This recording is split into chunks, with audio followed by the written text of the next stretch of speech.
DXN 2006 join করে 2010-এ visa cancel করেছি Saudi আরবের।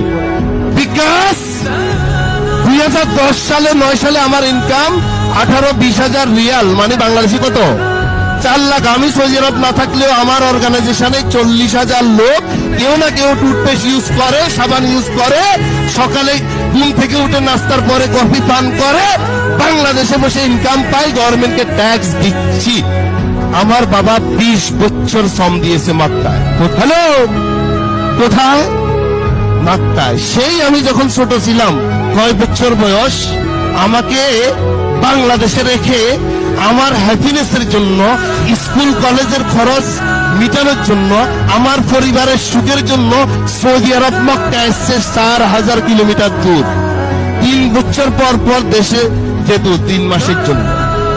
20 বছর শ্রম দিয়ে সে এখন দেশের বৃদ্ধ বয়সে, তার মেশিন ইঞ্জিন যখন শেষ, সে এখন বাংলাদেশে। তার কোম্পানি তার খবর নেই।